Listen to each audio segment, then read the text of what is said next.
Hello दोस्तों, आप सभी का स्वागत है आपके अपने यूट्यूब चैनल एजुकेशन अड्डा पर। और आज हम आप सभी के लिए बहुत ही खास वीडियो लेकर के आए हैं और आपके अपकमिंग एग्ज़ाम के लिए काफ़ी ज़्यादा महत्वपूर्ण है ये वीडियो। ठीक है, तो स्किप मत कीजिएगा और अंत तक जरूर देखिएगा इस वीडियो को। आज हम लोग अलजेब्रा के बारे में पढ़ने वाले हैं। बहुत ही खास वीडियो है ये। अलजेब्रा के बारे में हम लोग जानेंगे और अलजेब्रा में भी एक खास तरह के प्रश्न को हम लोग जानेंगे जो हर एग्जाम में प्रश्न इस तरह का पूछा जाता है, वैसे प्रश्न को हम जानेंगे। तो बहुत ही VVI है, एकदम बने रहना है अंत तक। देखिए, आप अक्सर देखते होंगे कि हमको इस तरह का जो है प्रश्न दे देता है ना, इसका कुछ ना कुछ वैल्यू दे देता है, हम ए मान के चलते हैं उस वैल्यू को, इस तरह का वैल्यू दे देता है और हमसे पूछता है कि x square plus 1/x square का वैल्यू क्या होगा। तो आप जरूर इस तरह का प्रश्न से जरूर आप कहीं ना कहीं किसी न किसी एग्जाम में आपको जरूर इस प्रश्न का जो है सामना करना पड़ा होगा। तो आज हम लोग ऐसे ही प्रश्न को जो है हल करने का हम लोग तरीका समझेंगे। ठीक है, चलिए तो बने रहिएगा, देखते हैं हम लोग। तो x प्लस 1/x का वैल्यू हमको दे दिया है। अगर हमसे x square plus 1/x square का वैल्यू अगर पूछेगा तो उसके लिए एक हमारे पास क्या तरीका होगा कि हम क्या करेंगे कि a का स्क्वायर, जो भी संख्या दिया हुआ रहेगा उसका स्क्वायर करेंगे, उसका वर्ग करेंगे और उसमें से 2 घटा देंगे। ठीक है, जैसे कि हम एग्जाम्पल के थ्रू भी समझते हैं, एग्जाम्पल के थ्रू भी हम लोग इसको समझने का प्रयास करेंगे। जैसे x प्लस 1/x का वैल्यू अगर मान लीजिए हमको 2 दिया और फिर अगर हमसे पूछा है कि x square plus 1/x square का वैल्यू क्या होगा, तो इस तरह का जब हमको प्रश्न देगा तो हम क्या करेंगे, जो संख्या दिया हुआ रहेगा उसका स्क्वायर कर लेंगे और फिर उसमें से 2 घटा देंगे। बहुत सिंपल है कि जो संख्या दिया हुआ है उसका स्क्वायर करना है और उसी में से फिर 2 हमको घटा देना है। तो 2 दिया हुआ है तो 2 का स्क्वायर करेंगे और फिर 2 घटा देंगे, यानी 2 का स्क्वायर 4 और 4 में से 2 घटाएंगे तो 2। ठीक है, तो इस तरह का जो प्रश्न है बहुत ही आसानी से हम लोग बना सकते हैं। जैसे अगर हम दूसरा संख्या ले लें, मान लीजिए 2 नहीं, हमारे पास 3 होगा। अगर हमको x प्लस 1/x का वैल्यू अगर हमको 3 दिया हुआ है और फिर हमसे पूछ रहा है कि x square plus 1/x square का वैल्यू क्या होगा, तो क्या करेंगे, तो करना है कि फिर वही जो संख्या दिया हुआ है उसका स्क्वायर करेंगे और फिर उसमें से 2 घटा देंगे। ठीक है, तो 3 दिया हुआ है तो 3 का हमको स्क्वायर करना है और 2 घटाना है। और 3 का स्क्वायर कितना, 3 का स्क्वायर होता है 9 और 2 घटा देंगे 9 में से तो कितना आ जाएगा, तो 3 का स्क्वायर 9 और 9 में से जब 2 घटाएंगे तो हमारा जो आंसर है 7 हो जाएगा। ठीक है, तो इस तरह का प्रश्न जो है हम अपने एग्जाम में देखते हैं और बनाने में काफ़ी टाइम भी लग जाता है।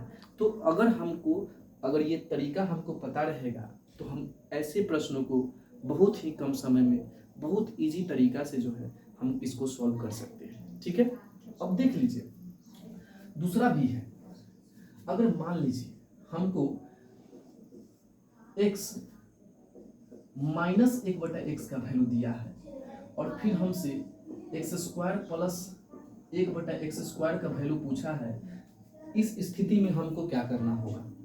ठीक है, अगर हमको x माइनस 1/x का वैल्यू दे दिया है और इसके बाद अगर हमको x square plus 1/x square का वैल्यू पूछा है तो उस स्थिति में हमको क्या करना होगा। तो उस स्थिति में कुछ नहीं करना है, बस यही वाला फॉर्मूला हमारा यहाँ भी लगेगा, लेकिन होगा क्या कि यहाँ पर माइनस करते थे 2 और यहाँ पर हमको क्या करना होगा, तो यहाँ पर हमको प्लस करना होगा। ठीक है, तो बहुत ही आसान है कि यहाँ पर हम माइनस कर देते थे, यहाँ प्लस था तो यहाँ फार्मूला में जो है हम माइनस करते थे और यहाँ पर जब हमारा माइनस में है x माइनस 1/x का वैल्यू दिया हुआ है तो उस स्थिति में जो है हम यहाँ पर +2 करेंगे। जैसे में एग्जाम्पल के थ्रू हम अगर समझते हैं कि मान लीजिए कि अगर x माइनस 1/x का वैल्यू अगर हमको 3 दिया हुआ है और तब हमसे पूछा है कि 1/x square plus 1/x square का वैल्यू क्या होगा, तो कुछ नहीं करना है, बस जो संख्या दिया हुआ है उसका स्क्वायर करके उसमें 2 जोड़ देना है। यानी कि हम 3 का क्या करेंगे स्क्वायर और इस बार हमको 2 जोड़ना है, 2 घटाना नहीं है।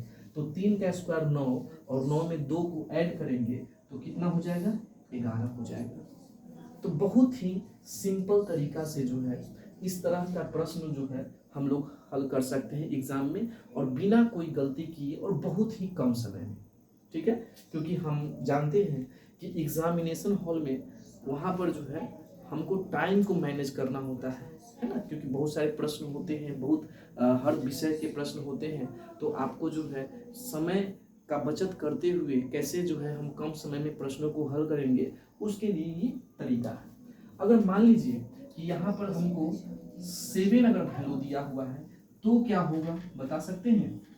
कि अगर हमको x माइनस 1/x बराबर अगर हमको 7 दिया है और फिर x square plus 1/x square का वैल्यू अगर हमसे पूछा है, उस स्थिति में हमको क्या करना होगा?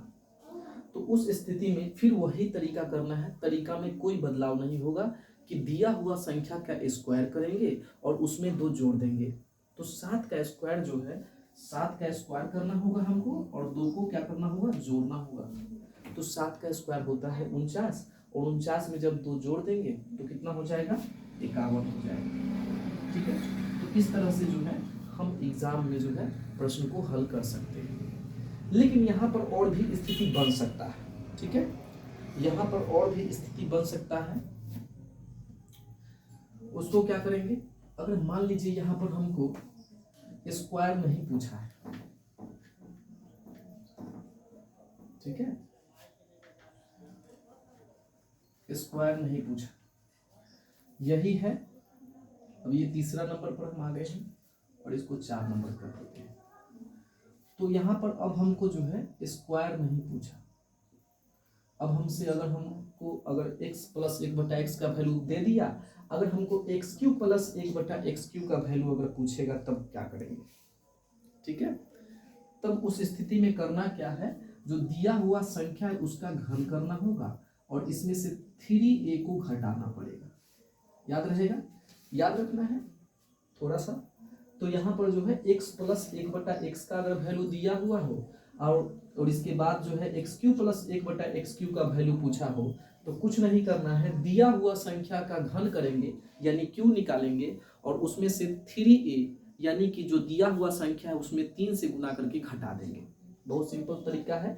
जैसे हम एग्जाम्पल के थ्रू समझते हैं कि मान लीजिए कि x प्लस 1/x का वैल्यू अगर हमको 7 दिया, ठीक है, और इसके बाद जो है x³ प्लस 1/x³ का वैल्यू हमसे अगर पूछा है, तो कुछ नहीं करना है, जो दिया हुआ संख्या है यानी कि जो दिया हुआ संख्या 7 है उसका हम लोग घन निकालेंगे यानी 7 का निकालेंगे q, और इसमें से 3 गुने 7 को क्या कर देंगे? घटा देंगे। तो 7 का q कितना होता है? 7 का स्क्वायर होता है 49 और 7 का q कितना होता है? तो 7 का q होता है 343। 7 का q कितना होता है? 343, और 7 21 इसमें से क्या कर देंगे? घटा देंगे। तो घटाइए, 3 में से 1 गया 2 और 4 में से 2 गया तो 2 और 3 में से कुछ नहीं गया तो 3, यानी कि हमारा जो आंसर होगा 322 होगा। जब इसी को हम एक तरीका, जब हम इसको पूरा मेथड के साथ सॉल्व करेंगे तो काफ़ी वक्त लगेगा, लेकिन जब हम इस ट्रिक को याद रखेंगे तो हम काफ़ी इजी तरीका से और कम समय में ऐसे प्रश्नों को सॉल्व कर सकते हैं।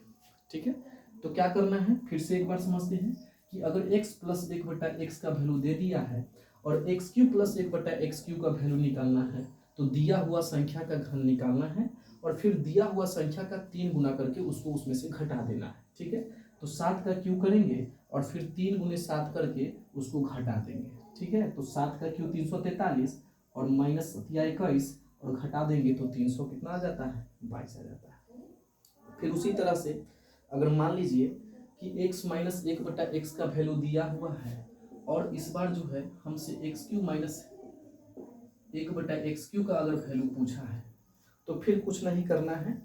अब इस बार क्या करेंगे कि दिया हुआ संख्या का घन निकालेंगे और इस बार जो है इस बार हमको दिया हुआ संख्या का 3 गुना करके उसमें जोड़ना है, घटाना नहीं है ना। देखिए चिन्ह यहाँ पर थोड़ा सा बदल जा रहा है कि अगर x माइनस 1/x का वैल्यू दिया हुआ है और x³ माइनस 1/x³ का वैल्यू पूछा है, तो दिया हुआ संख्या का निकालेंगे घन और उसका फिर 3 गुना करके उसमें जोड़ देना है। ठीक है, अब जैसे हम इसी का हम उदाहरण लेकर के चलते हैं कि अगर हमको x माइनस 1/x का वैल्यू, जैसे यहाँ पर दूसरा ले लेते हैं, ठीक है, तो x माइनस 1/x का वैल्यू अगर हमको 4 दिया हुआ है और एक्स क्यू माइनस 1/x³ का अगर हमसे वैल्यू पूछा है तो अब क्या करेंगे, तो 4 का क्यूब करेंगे यानी दिया हुआ संख्या का घन करेंगे और इसमें जो है दिया हुआ संख्या का फिर 3 गुना करके उसमें जोड़ देंगे।